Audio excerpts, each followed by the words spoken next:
So happy Monday, everybody. Thank you so much for being on this week's live training.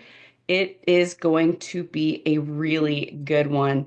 I like to ask people in the groups, like, what specific topic do you feel like you need the most help with? What do you tend to struggle with the most when it comes to your health, weight loss, fitness, whatever journey that you've got going on?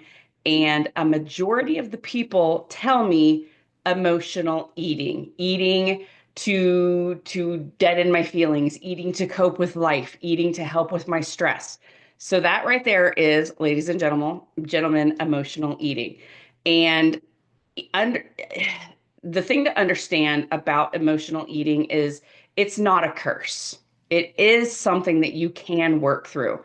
So that's why I'm doing this particular subject, this particular training tonight, because emotional eating is probably the top thing, if like one of the top, if not the top thing that I help clients with within my coaching practice.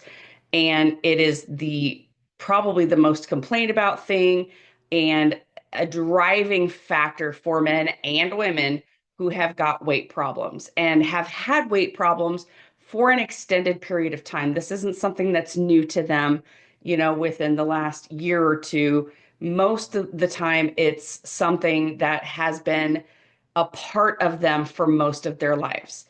Now, just because you have an emotional eating disorder does not mean that you are irreparably broken. It means that you've got some things that happened and it is something that can be fixed. Is it going to happen overnight? No. Is it going to happen in a week or two? No. It is going to take some time. It is going to take a lot of work and it is going to get very uncomfortable. But as I always say, without discomfort, we're not growing, we're not changing, we're not improving, right? Emotional eating does not have to control you. It doesn't have to dictate your life. It it doesn't have to be your identity. And I want you guys to understand that it does not have to be your identity. The idea of being a food addict, a sugar addict, so on and so forth, do not let that become who you are or who you portray yourself to be, because it's not that's not you.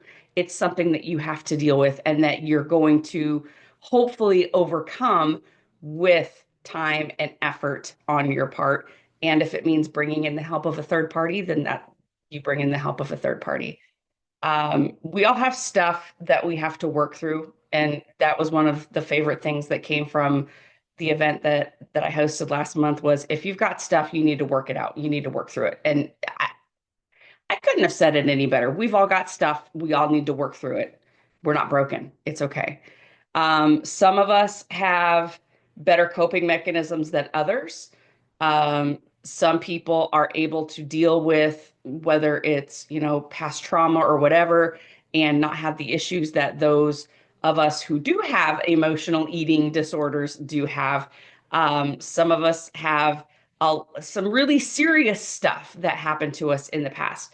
And that unfortunately lingers on into our adult years and sometimes like our late adult years before we truly realize that we have this issue and we have to work through it in order to become the person we want to become or that we want to be, period, and enjoy our lives and be happy and be fulfilled. So, but here's the thing. If you keep pushing those things down when they come up, if you don't overcome the past trauma you may have experienced, if you don't deal with the things that need to be dealt with, if you are consistently being triggered by things because of what may have happened earlier in your childhood, in your teen years, in your early adult years, whatever it was, if we don't overcome those past traumas, the issues that paved basically the way that we live right now, we're not going to be able to overcome the struggles we have. So it's extremely important to deal with this stuff that drives you to reach for something to eat when things get tough, when you start feeling, stressed out or whatnot. So, what is emotional eating? It is a response to emotion rather than physical hunger. So I get asked a lot about snacks. Oh, I need ideas for healthy snacks, snacks that I can have at work or in my purse, in my car, whatever it is, because when I need to snack, I want to make sure I have something healthy to snack on. Snacks are not physiologically driven. Meals are physiologically driven. Snacking is 100% emotional. If you can't wait until the next meal to eat something, either you're not eating enough at your meal or it is not an actual hunger cue that you're getting when you want something to eat in between meals. Common emotional triggers, I'm sorry, are stress, boredom, sadness, loneliness. It can be the opposite too. Excitement, happiness, a lot of times anxiety. That will drive you to want to stuff something in your face, to chew on something, to eat something, to basically calm what's happening, whatever that emotion is that you're feeling. It is not physiological. So, how do we know the difference between emotion and physical hunger? So, we've got emotional hunger on this hand, we've got physical hunger on this hand. How do we know the difference between the two of them? Well, emotional hunger will be a very sudden onset. It is not something that is a gradual feeling that you're getting. It is something is going on and bam, you're hungry. You need something to eat. That is an emotional response. Physical hunger is a gradual onset. It'll be one of those things of, oh, okay, I'm kind of hungry, to, yeah, I can eat, to your stomach is growling and you could eat, the face off the person next to you because you're so stinking hungry. That's a very different type of a situation. So emotional is just all of a sudden you want something to eat, and physical is a gradual onset.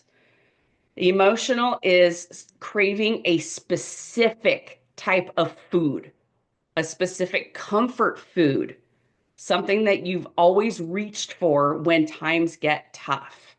For me, it was chocolate donuts. And I'm not talking like, Krispy Kreme or Dunkin' Donut. Dunkin's gross to me anyway, but not like bakery chocolate donuts. It is the waxy chocolate donuts that you get at the corner gas station. That was my emotional crutch. That was what I would reach for when I was stressed out, when whatever emotion that came over. It was a very specific type of food, where physical hunger is you're open to eating whatever it is that's whatever's there. I'm not going to need this particular sustenance to get me through my meal time. If there are options, okay, yeah, cool, I'll have this. It's not hyper focusing on one particular food. Eating when you are full, obviously that is an emotional thing. Continuing to eat even though you have zero physical need to put anything more into your body. When it's a physical hunger, you stop when you're full. Emotionally driven hunger is, I can keep eating, I'm going to keep eating, I'm going to keep eating, and we get into that binge cycle, right? Whereas if it is an actual physical hunger we're having, we're going to stop eating when we are full, because when we're satiated, okay, yeah, I'm done. I can't anymore. You have to like push yourself back from the table, right? And then emotional hunger will lead to guilt or shame. You will feel one of those things after you've binged on whatever it is that you ate to make yourself feel better in that split second. Whereas physical hunger, you have no guilt, you have no shame after you've eaten a meal, because it wasn't something that was emotionally driving you. So let's see here. Let's get into common causes of emotional eating. I think a lot of you know what causes you to what's your trigger, right? Some people really hate that word. But what is your trigger? What causes you to want to eat something to comfort yourself, to deaden the feelings that you're feeling, whatever it is that what may overcome you in that moment. So I think probably the top thing that drives us to emotional eating is stress. Stress and then feeling overwhelmed.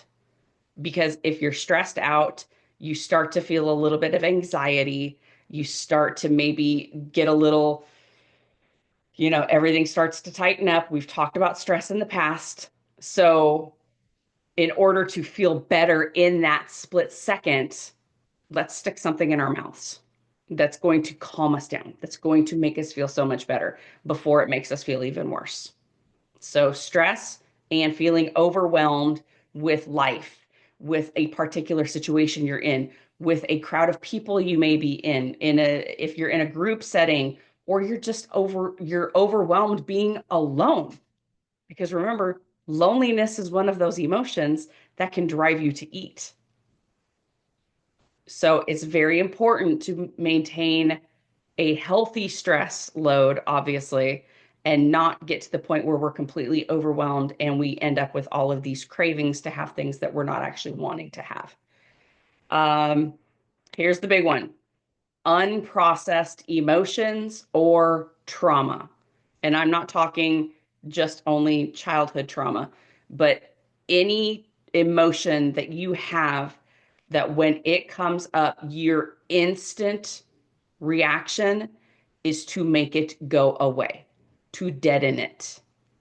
That is the probably the major driving factor with any type of emotional eating is something comes up, we feel this feeling that we no longer want to feel, that we've felt for so long, but we've learned, oh wait, but if I eat this waxy chocolate donut right here, I'm not going to feel that anymore. I'm going to feel something else. I'm going to get this rush of dopamine because I'm putting all of these artificial ingredients and sugar into my body, which gives me a little bit of a high for about 2 or 3 minutes. And then usually that feeling passes, right? And then other things creep in from whatever it is that you just ate or situation that you're in. So that is why it is so, so important to work through this stuff, to deal with whatever it is that happened in your childhood or even just a few years ago. Feel those feelings, get uncomfortable, figure out why,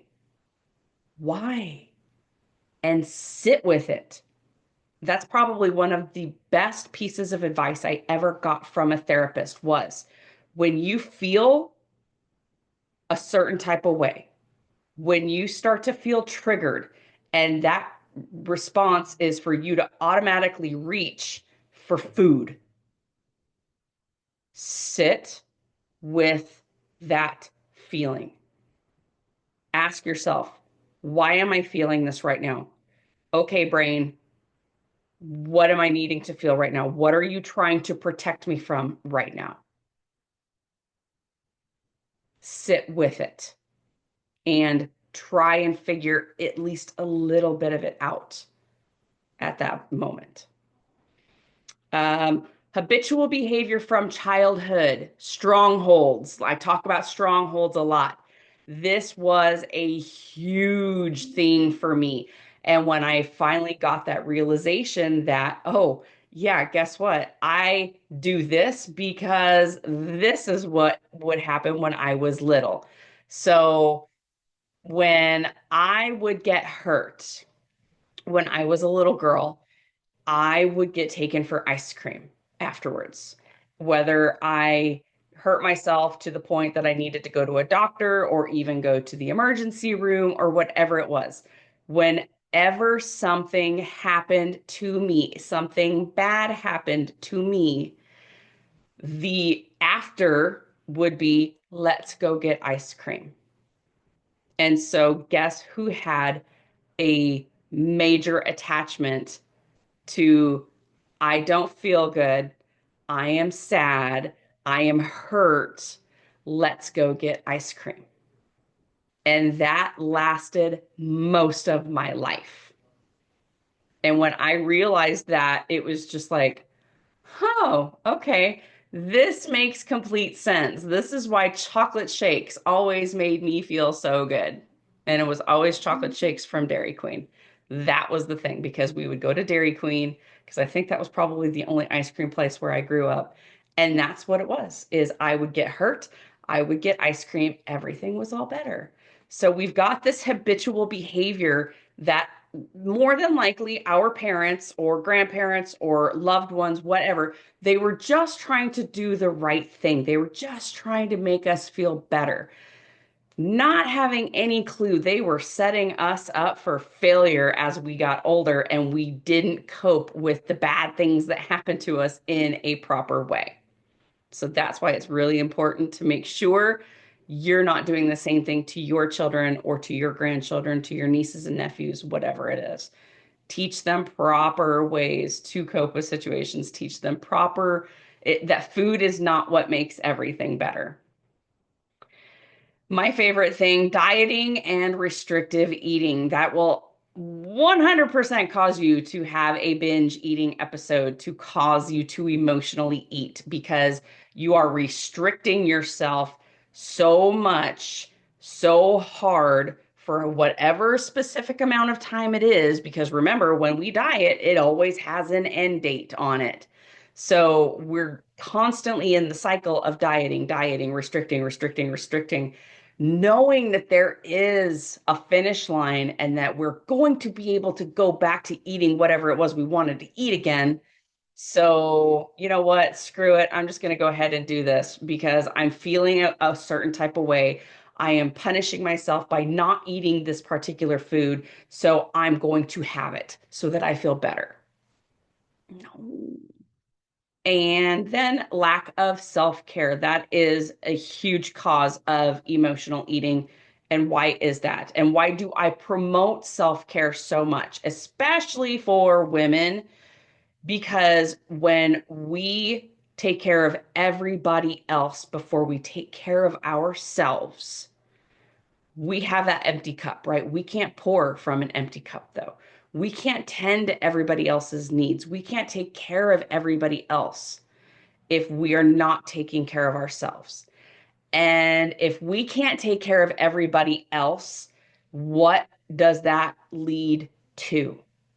What emotion do you feel if you can't take care of your children like you think you should be able to?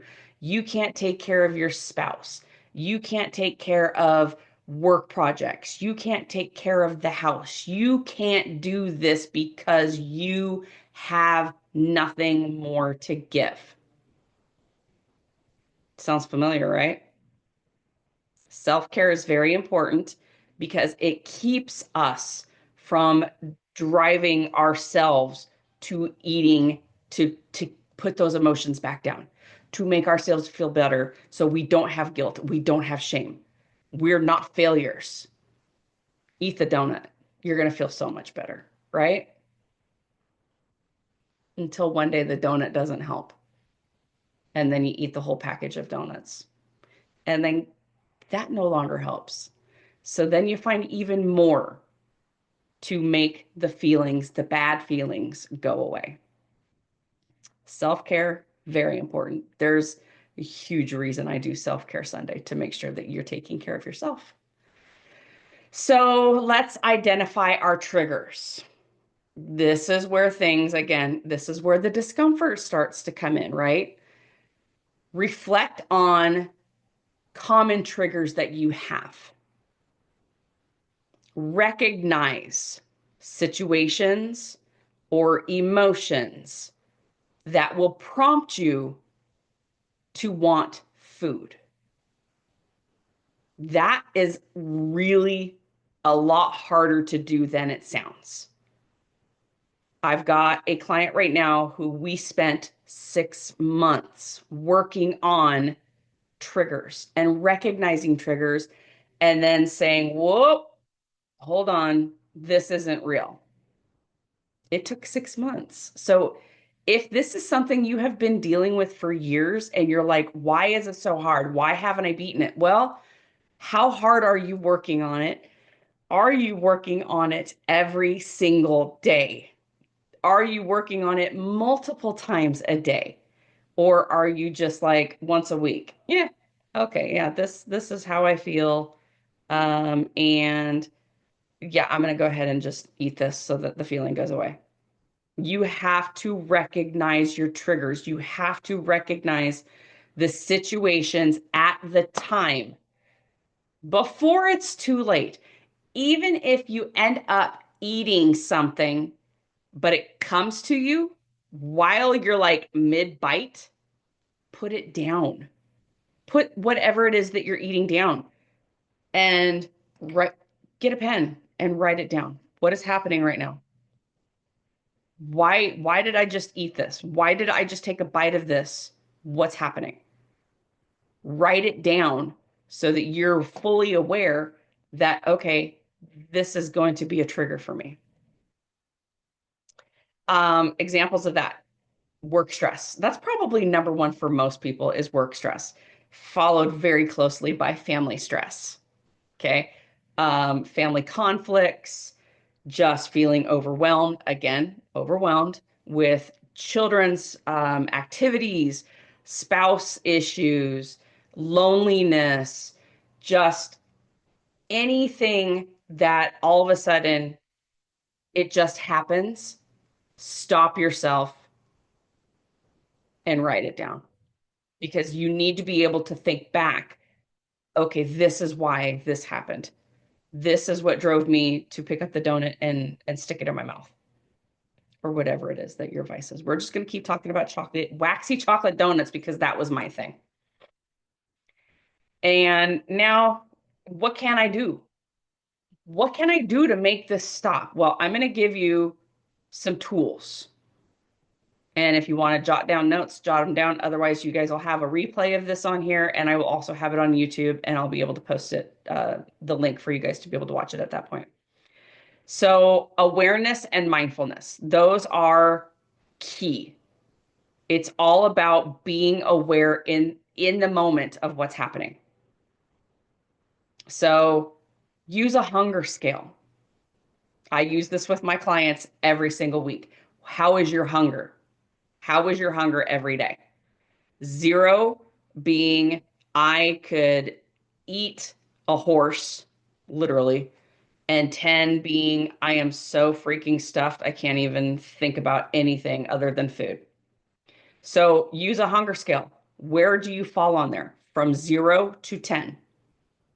When you are trying to eat something, when you feel the need, the craving for something, where is your hunger scale? Where are you? 0 to 10. And practice mindful eating. That's another one of those things where people are like, what? What is mindful eating? Well, it's eating without distractions. Instead of holding this and doing this while you're eating dinner or have it on the table or whatever, watching TV, reading a book, and sometimes even intense conversations can be a distraction. I'm not saying you have to eat in an uncomfortable silence, but select a topic that's not going to cause you stress or anxiety or anything like that. Be mindful of your eating without distractions. Slow down. That was a huge thing for me as well. I would shove my food in my mouth, as would my husband, because anybody who has any sort of experience with a significant other who was in the military can vouch for the fact that they shovel their food into their mouths because they have such little time to eat in basic training and tech school and so on and so forth that they are just like they have to hurry up and eat. Or you've got kids and they're going to try and steal your food. So you hurry up and eat. Don't let them steal your food. That's not nice. So slow down the eating. Savor each bite that you're taking. Enjoy the food that you are eating. It's it's okay to get full. It's okay to feel satisfied and to feel satiated. Just because you're going to run out of food is not an absolute disaster for that meal. Once you're finished, you're finished. It's okay. Pay attention to the taste, the texture, the smell. Like, learn to appreciate the food that you are eating in that particular moment. Like, almost be like a food critic, right? Where, or one of those people that have a food show on the Food Network or whatever, where they're just like, the way that they give descriptions of the food, what it is that they're tasting, the experience they're having when they're eating. It's funny, but at the same time, they are paying attention. They are appreciating what is going into their mouths. They're not just shoving something in their mouths because they have to deaden something inside of them. Pause, time out, take breaks while you're eating. Am I still hungry or am I getting full? There is a program that I used to do a long time ago, and I did it for years and years and years and years. And of course, I always gained all the weight back. But there was something that they would refer to as the SOS, or the sigh of satisfaction. If while you are eating, you find yourself sighing in between bites, pause and just, am I actually hungry? Am I still hungry? Or am I continuing to eat because there's food on this plate? Just give yourself 30 seconds. Am I really hungry? Or am I starting to get full?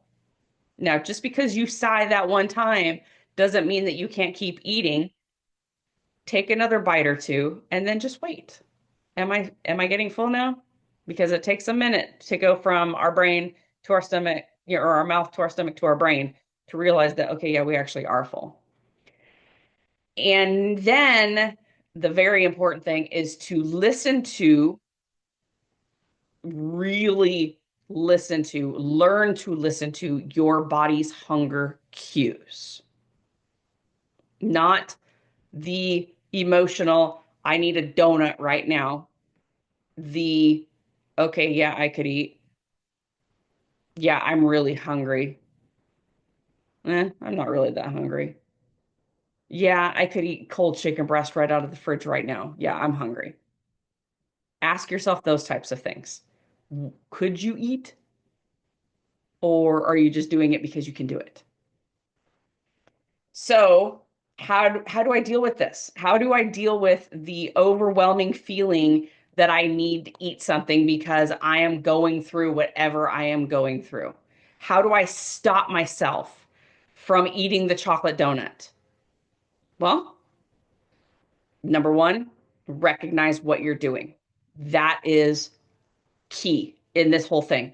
If you're not recognizing until after you've already done it, again, write it down. What situation was I just in? Why did I just do what I just did? You have to catch yourself in the moment. And then we do deep breathing exercises. You know what? Okay. In through your nose, out through your mouth, deep breathing exercises. There are so many apps that you can get that will guide you through deep breathing exercises to help get you through whatever it is that you're going through in that particular moment. Physical movement. Push yourself away from your desk if you're at work.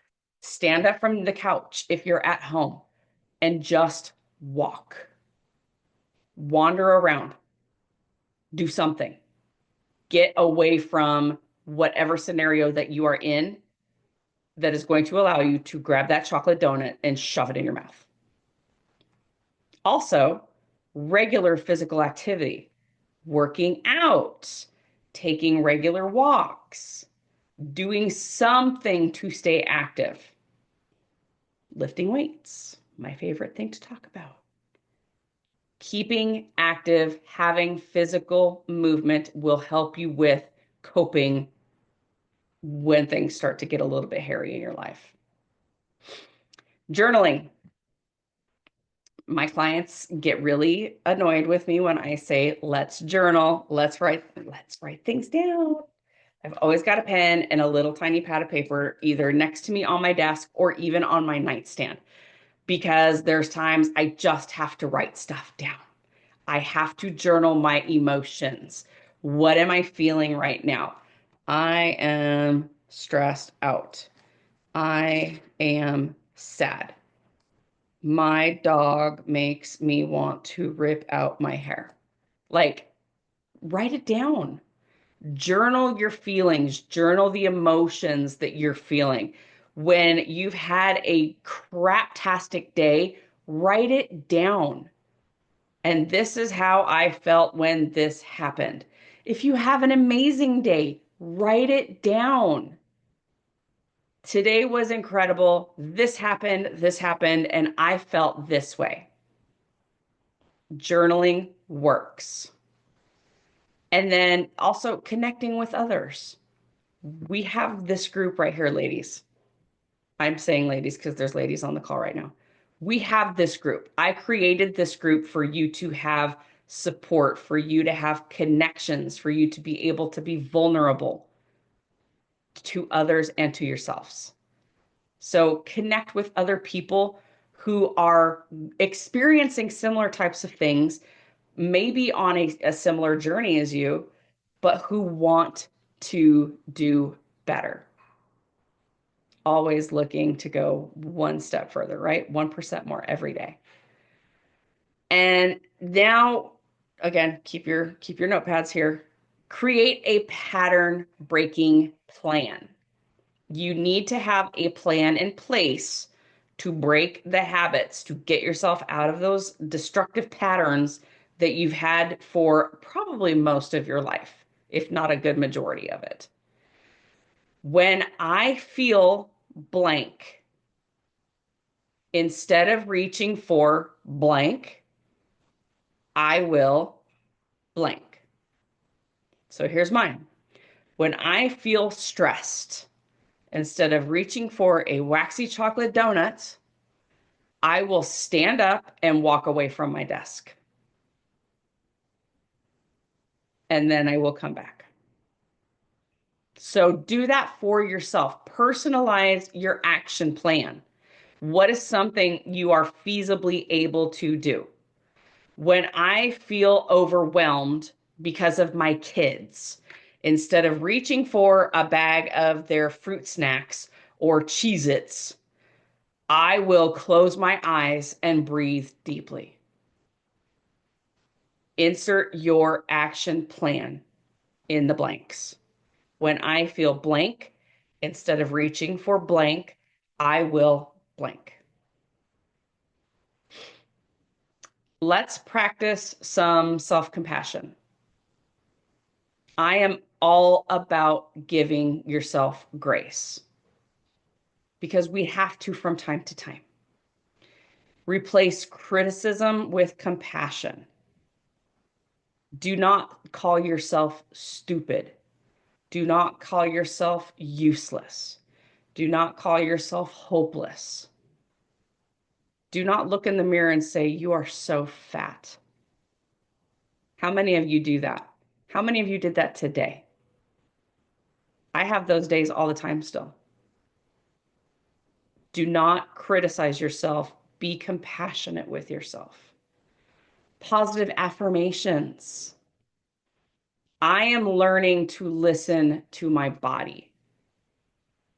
I am learning how incredible my body is. I appreciate what my body is capable of doing and how it's improving on what it does.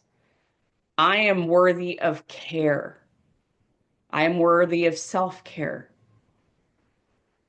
I am worthy of understanding. Love yourself. Do those positive affirmations.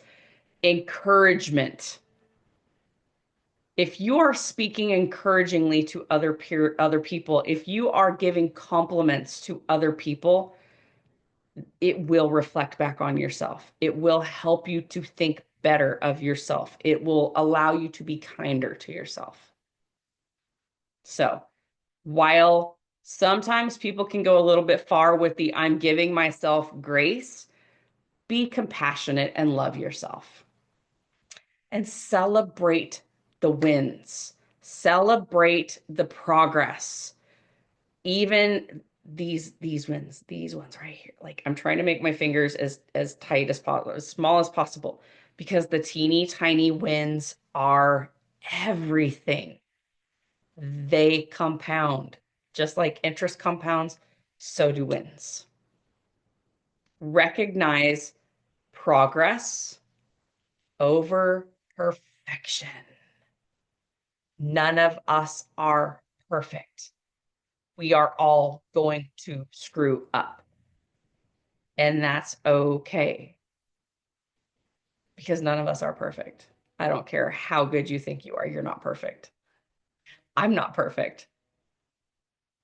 So, progress over perfection. And then reflect upon and acknowledge the small or large positive changes that you have made in your life. You know what? A week ago, I would have reached for the chocolate donut. Today, I closed my eyes and I took a deep breath. Wow. Appreciate those little steps, those small wins, because the positive changes, they all build up, they all grow.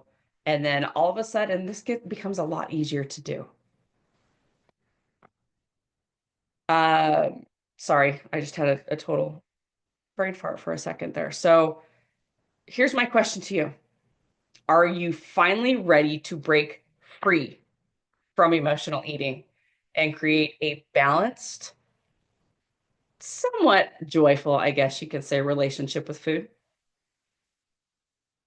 If today's live training resonated with you, if you feel like you are truly ready to improve the relationship that you have with food, that you are finally fed up with having the same internal battle and conflict day after day after day, I invite you to reach out to me because I have actually created a worksheet that I am going to be offering for free to anybody who feels that they need to utilize it. It goes over everything we talked about today, and I will send it to you via email so that you can print out 7 or 14 or 21 pages or copies of it because it's the same thing day after day after day and utilize it. 21 days to break a habit, right?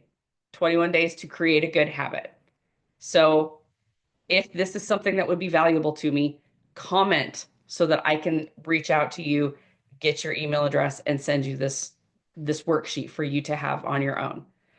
And as you also know, I offer personalized coaching that helps you with the accountability, the guidance, and the tools that you need to break free from this emotional eating cycle that so many of us stay in. If I had hired a coach 4 years ago, it would have been a lot easier for me to work through it instead of waiting and then realizing and then trying to deal with it myself and troubleshooting like crazy to try and figure out what it is that I can do to make this better instead of having somebody help me and again provide that accountability that I needed at the time to break that emotional eating chain and give up the need to deaden feelings for good. You know, we can together uncover your triggers, build healthier habits, and help you to cultivate that healthy relationship again with food. So, if you are interested in me coaching you, I offer a 15-minute discovery call to see if we would be a good fit for each other. we can kind of just go over what it is that you're struggling with at the time and see if we would be a good fit for each other. But in the meantime, reach out to me, let me know. I have got this worksheet that I'm absolutely happy to send out to you so that you can start working through these issues on your own. Okay. You are not by yourself. You deserve the freedom, and I am here to help you any step along the way that I can. So, do we have any questions? Let me look on my little Facebook here. Turn off the sound. Oh gosh, Julie's been saying so many things. Okay. See, my iPad does not show this. So Julie said stress. Yes, we're going camping with the kids in a couple of weeks, and you're afraid that that might lead to alcohol. Then that leads to sugary stuff, and everyone will be enjoying chips. I have a plan to bring keto junk food and beef jerky. Yes, girl, I've got the purse bacon and the purse steak. That's what I use. And she said she will eat bacon. She was so excited when the towel wrapped around her body. You small wins, right? Who knew a towel actually wrapping and fitting around your body was going to be such a big momentous occasion for you? But yeah, absolutely. So, all right. All right. I didn't see any other questions. So again, guys, I am here for you. Thank you so much for joining me tonight. If anything else comes up with you, you know where to find me. We've got the free group on Facebook. I'm on Instagram. I'm on YouTube. You have all access to Coach Michelle when you need it. Okay. So, everybody, have a wonderful evening. And I will see you next Monday. Depends on how tired I am after my weekend in Orlando, but there's going to be big news coming from Orlando. So, again, stay tuned for that. Have a great night. Bye.